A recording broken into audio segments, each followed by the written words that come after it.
e me fez andar ao redor deles. E eram muito numerosos na superfície do vale, e estavam sequíssimos. Então me perguntou: Filho do homem, acaso poderão reviver estes ossos? Respondi: Senhor Deus, tu o sabes. Disse-me ele: Profetiza a esses ossos e diz-lhes: Ossos secos, ouve a palavra do Senhor.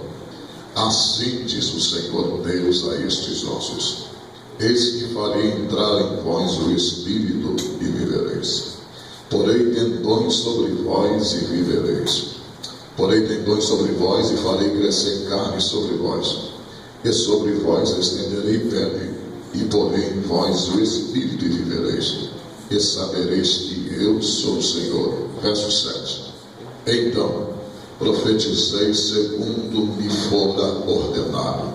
E enquanto eu profetizava, houve um ruído, um barulho, de ossos que batiam contra ossos, e se ajuntavam cada osso ao seu osso. Apenas a primeira parte do versículo 7.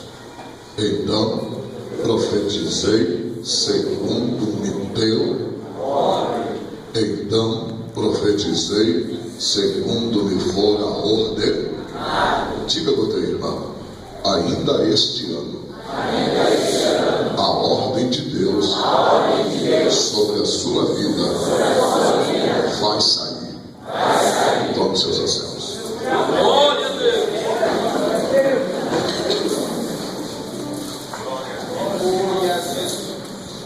Meus irmãos,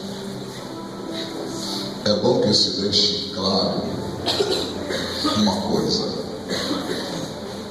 nenhum pregador tem autonomia, nenhum cantor tem autonomia para louvar, e pregador autonomia para pregar, cantando ou louvando, dizendo que a igreja de Jesus é um vale de ossos secos.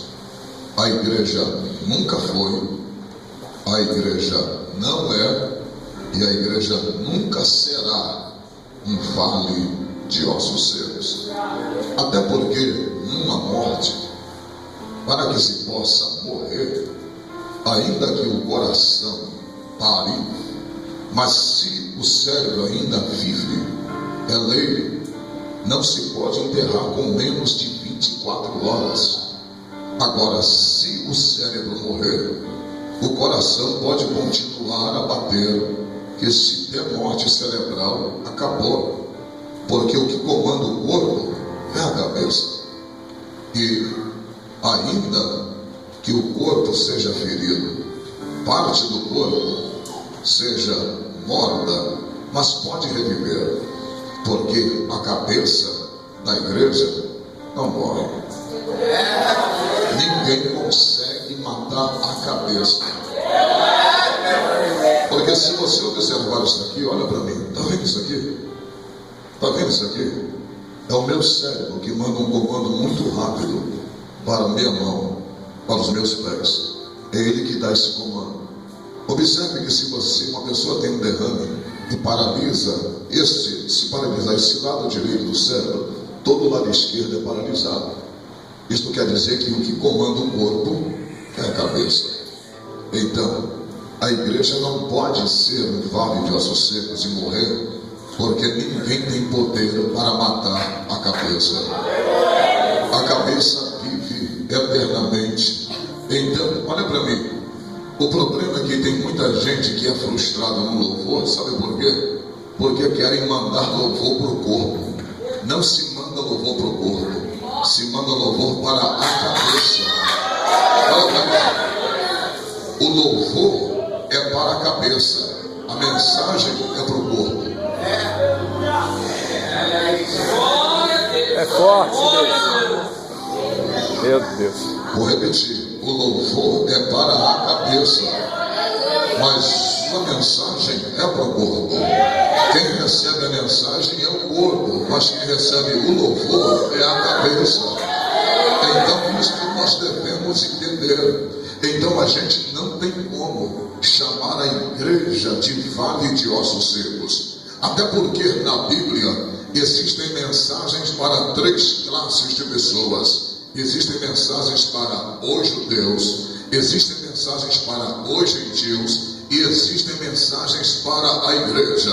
O texto que eu acabei de ler, ele é exclusivamente para Israel. Daí surge a pergunta na sua cabeça: Trovão, se esse texto é exclusivo para Israel, por que então o Senhor escolheu para pregar esta mensagem para a igreja que não pode ser chamada de vale de ossos secos?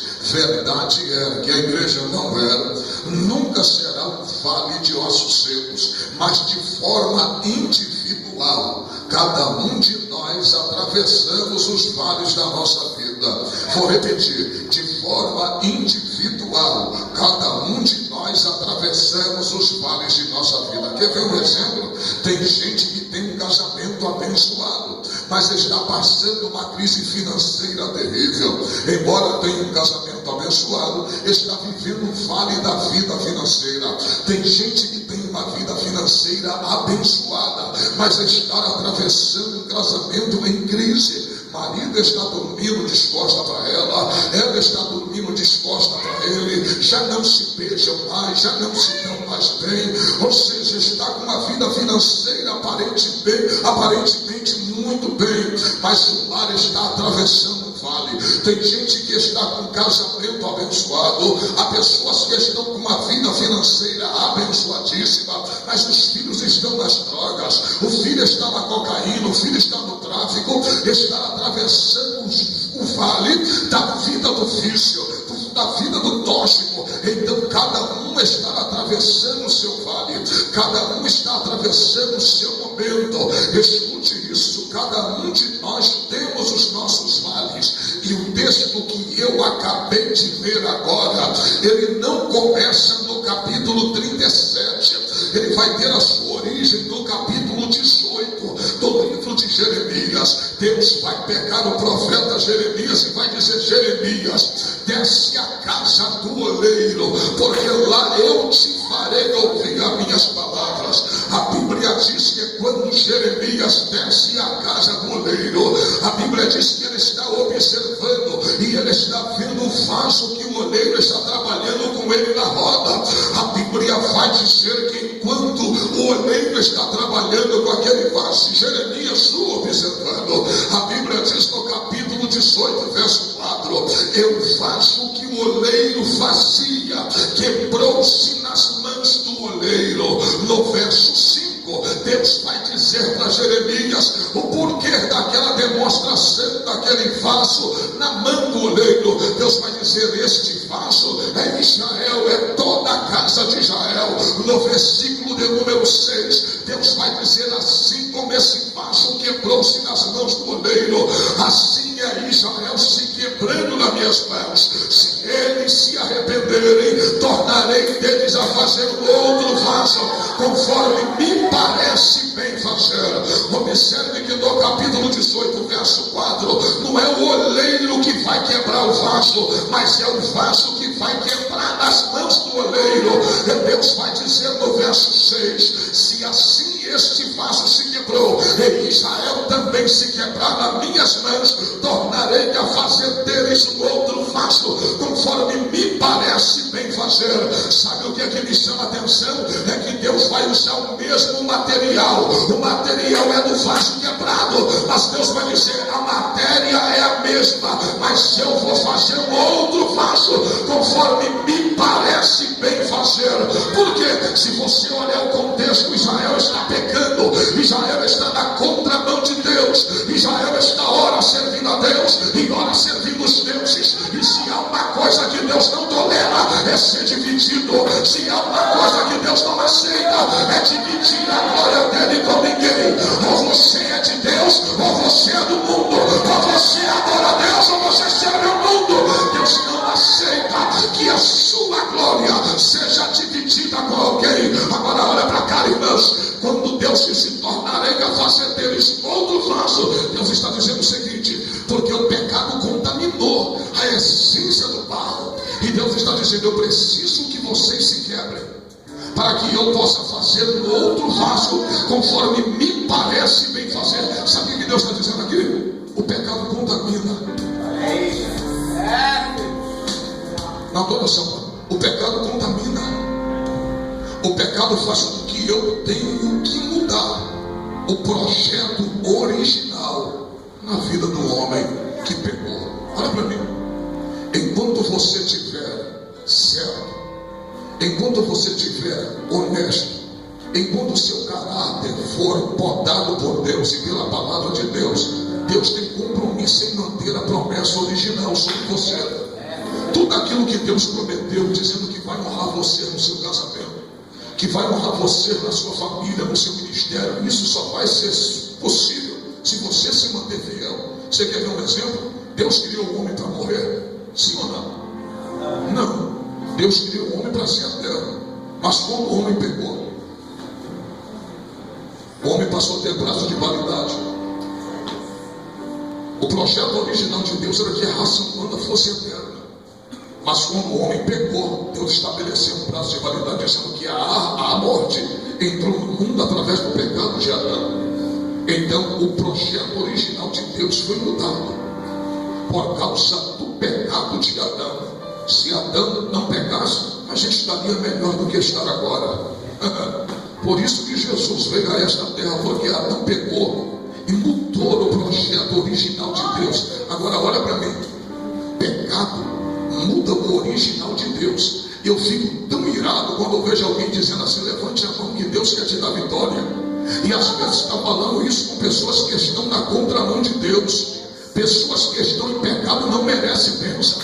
Pessoas que estão em pecado não precisam de vitória. Pessoas que estão em pecado precisam ser tratadas primeiro, curado, restaurado, colocado de pé, para que assim possa receber de Deus. Está cheio de gente na igreja precisando de algo e pedindo outra coisa para Deus. Eu me lembro do capítulo 3 do livro de Atos dos Apóstolos, que aquele gosto chegou quando viu Pedro e João. Eles disseram: dai-me esmola. Aí eu te pergunto, o que aquele homem precisava? De esmola ou de saúde? É forte.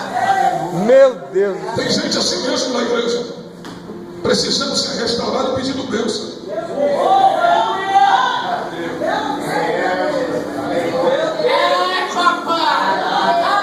Tem gente que está aqui dentro e não sabe o que pede. Só porque está vindo todo mundo de carrão, de casa bonita, dizer: eu quero uma casa, eu quero um carro. E talvez você não está precisando de carro, você está precisando ser sarado, você está precisando ser restaurado por Deus, está precisando dar uma passadinha na casa do oleiro, está precisando chegar até a Deus. Olha para cá, profeta, que eu vou pregar. Tem gente assim, aí eu fico louco. Porque eu vejo os pregadores que só querem receber, quer que o povo dê glória, quer que o povo dê aleluias, mas sem responsabilidade com a palavra. Meu irmão, a única coisa que Deus dá de graça na Bíblia, entre aspas, é a salvação. A salvação é de graça porque foi pago o preço na cruz do Calvário. E a outra coisa que Deus dá é o amor. Deus te ama da maneira que você é. Se você for santo, Deus te ama. Se você for profano, Deus te ama. Nada consegue aumentar o que Deus sente por você. Agora, se você pecar, você vai sofrer as consequências. Mas Deus vai continuar te amando. Deus pode te matar, mas te mata te amando. Isso aí é de graça. Agora, chegar em cima do altar e dizer: levante a mão que Deus está dando vitória, sem responsabilidade. Deus não dá vitória para fofoqueiro, irmão. Deus não dá vitória para linguarudo, para adúltero, fornicário. Deus não está dando. Essas pessoas precisam ser tratadas por Deus primeiro. A Bíblia diz: se a gente obedecer, se a gente guardar a palavra, é aí que a gente vai comer o melhor orgulho.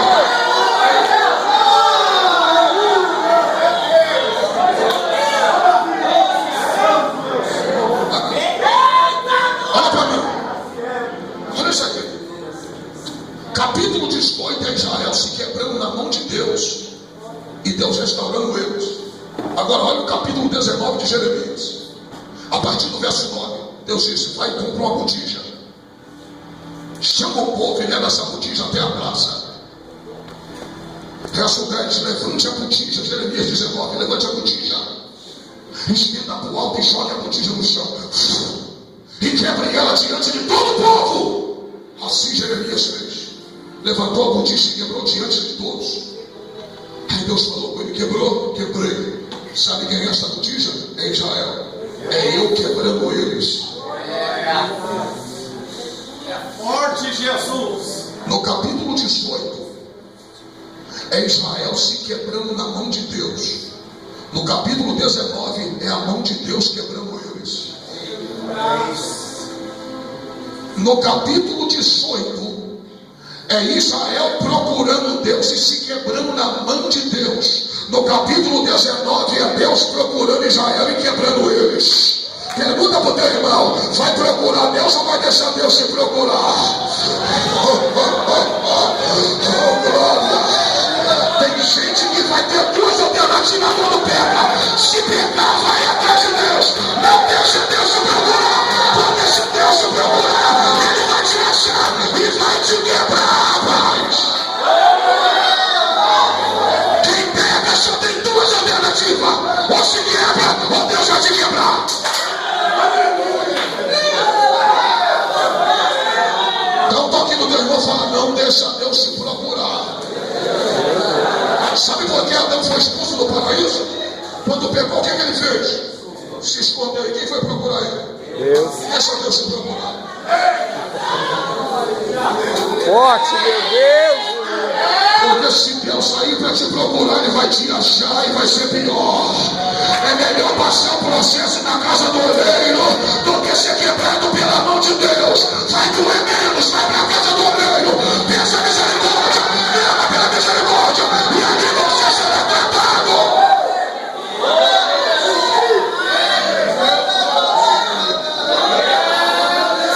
Eu já estou vendo gente de boca fechada, mas eu vou pregar até o final.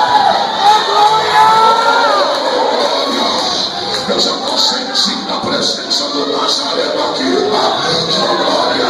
Eu já venho para a glória. Deus vai dizer para Israel: você tem duas chances. Ou você se quebra, ou eu quebro vocês. O que vocês escolhem? A primeira ou a segunda opção? Eles escolhem a segunda. Eles querem que Deus quebre eles. E horrenda coisa é cair na mão do Deus vivo. Meu Deus. Eu conheço gente que Deus já quebrou. Eu conheço a esposa de um pastor que Deus teve que matar ela. Porque o cara acabava de pregar, ela vinha no meio da rua fazendo escândalo. Dentro de casa fazia um barulho terrível. Eu falo mesmo, aqui dentro da minha casa quem manda sou eu. Nem Deus mete a mulher aqui dentro. E Deus só usa os nossos dizendo: toma posição. Está envergonhando a minha obra. Primeiro Deus quebrou, deixou 2 anos no leito. Depois Deus levou ela. Não adianta pular aqui e lançar panela dentro de casa.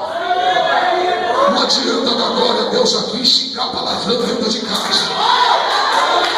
Não adianta vir com a mini saia, não adianta vir com a roupa da missionária e durante o dia botar a mini saia da vida para ir para a rua.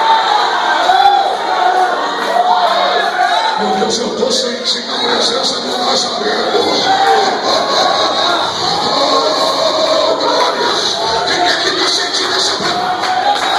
Agora vai abrir a boca para adorar a venda.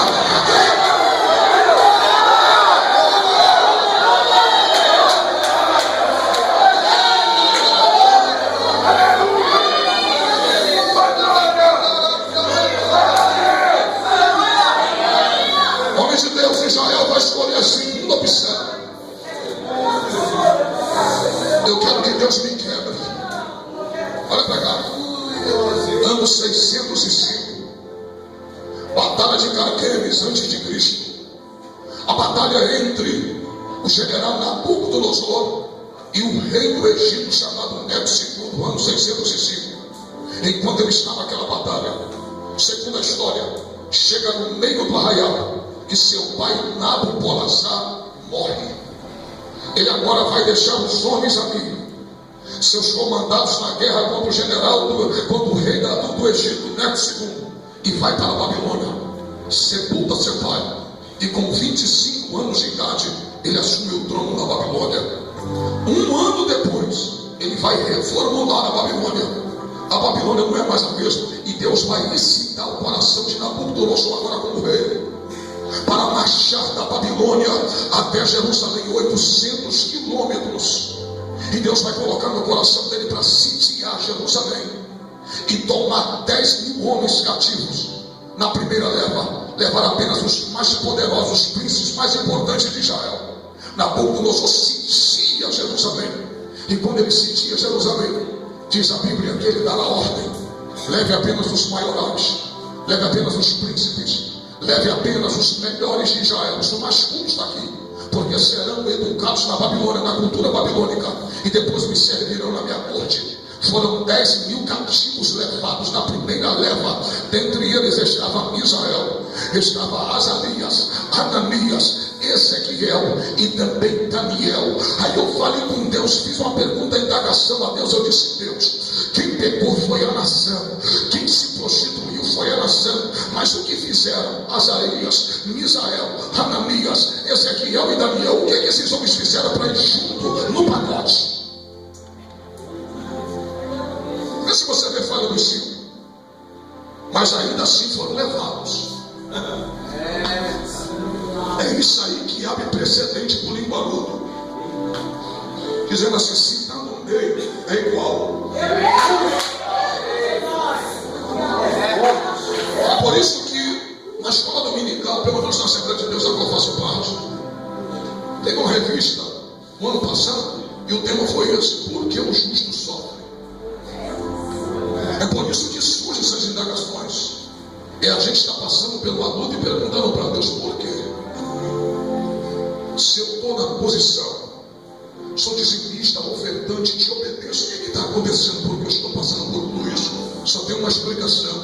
Tem um verso que se aplica muito bem a isso, João 13,7. O que eu faço agora você não entende, mas amanhã tu compreenderás.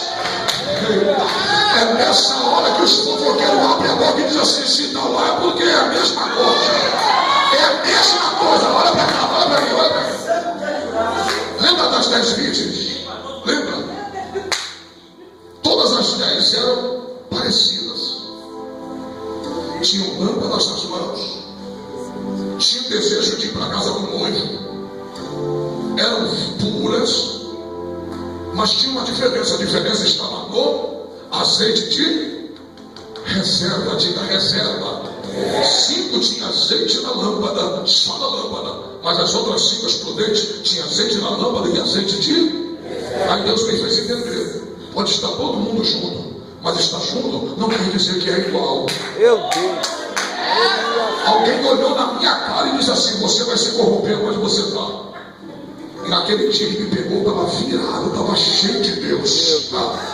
E quando o cara está muito cheio de Deus, ele fica abusado. Eu botei o dedo na cara dele e falei: me mostra de Gênesis, Apocalipse, aonde é que lugar corrompe homem? Me mostra aí. Me mostra de Gênesis até o Apocalipse, aonde é que lugar corrompe homem? Eu disse: rapaz, se lugar corrompesse homem, tinha que corromper Daniel, porque Daniel chegou na Babilônia com 16 anos, passou pelo império de Nabucodonosor, Dário, Ciro e Belsazar, e a Bíblia diz que ele não se corrompeu, porque ele sentou no seu coração, mas não se contaminar com mais do rei, nem com o vinho que ele bebia.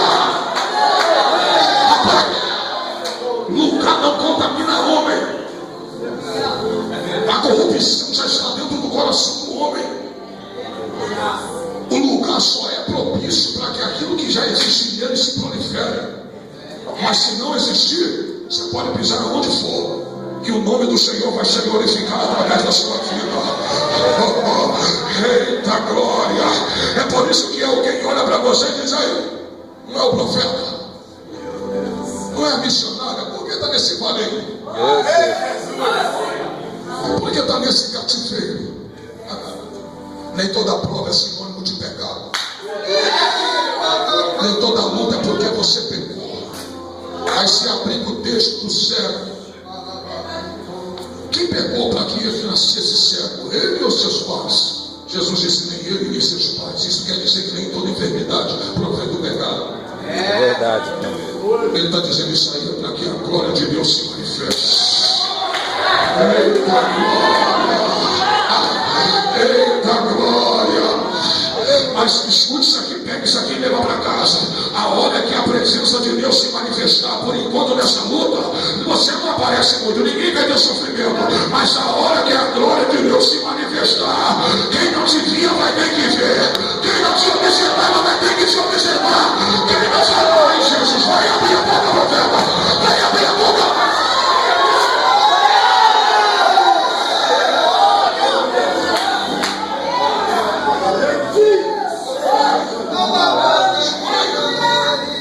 É forte. Deus. Ezequiel chega na Babilônia com 25 anos, chega a 25 anos. Já pensou, dormiu o primeiro dia fora de casa e longe do seu país, sem saber por quê? Por que eu estou aqui? Por que eu estou passando por esta prova toda? Enquanto a gente estiver aqui, João 16:33 vai se cumprir. No mundo tereis aflições, mas tem de bom ânimo, porque eu venci o mundo. Enquanto a gente estiver aqui, o bom e o mal vai sofrer, o justo e o ímpio vai sofrer. Olha para mim, irmão, isso é Bíblia. Aquele que ouve as minhas palavras e a pratica, assemelho eu a um homem que edificou a sua casa sobre desceu chuva do céu, transportou os rios, bateu naquela casa com ímpeto e ela não caiu porque estava firmada sobre quem é a rocha? Quem é a rocha? A igreja é a única organização que Jesus aceita que fique por cima dele, porque a palavra sobre quer dizer em cima dele. Edificou a sua casa sobre João 16:18. Tu és Pedro, e sobre esta, quem é Pedro? Igreja. No capítulo 7 é a igreja em cima da rocha. No capítulo 16:18 é a rocha em cima da igreja. Vai segurando Bíblia. Meu Deus! É por isso que tu não cai. Tua casa é muito forte. A base é muito forte, profeta. Agora olha para cá.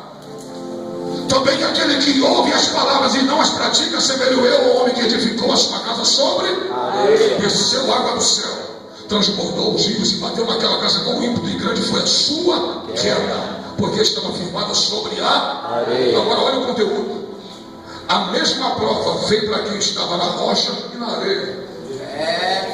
A prova sobra para ambos. O que importa? Por quê? Porque uma caiu e a outra ficou de pé. Porque uma tinha aparência, a outra tinha aparência e tinha subsistência, tinha alicerce. Eu te pergunto, o alicerce dá para ver ou não? A gente vê o alicerce na casa, mas o que deixa a casa de pé? Aquilo que se vê ou aquilo que a gente não vê? O que vai te manter de pé nessa luta não é o que você apresenta, Aleluia! é o que você vive pelo lado de Deus. É a presença poderosa do Espírito de glória. Eu estou profetizando aqui que ainda que sobre, vai cair muita coisa, mas eu e você vamos permanecer de glória. O profeta vai abrir a boca pela glória, o meio da glória deixada.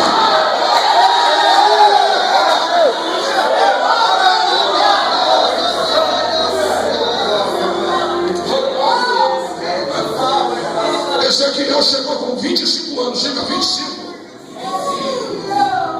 Sem saber o porquê. Por que eu estou aqui? Passou o primeiro ano, ele está na Babilônia. Passou o segundo ano na Babilônia, com 27 anos lá dentro. Sem saber o porquê. 28 anos está lá dentro. 29 anos. Agora olha para mim. Pode observar. Nabucodonosor, o rei temperamental, na hora ele mandava matar, e outra hora ele deixava viver. Para Nabucodonosor, se os judeus prosperassem dentro da Babilônia, era vantagem. E eu vou te dizer,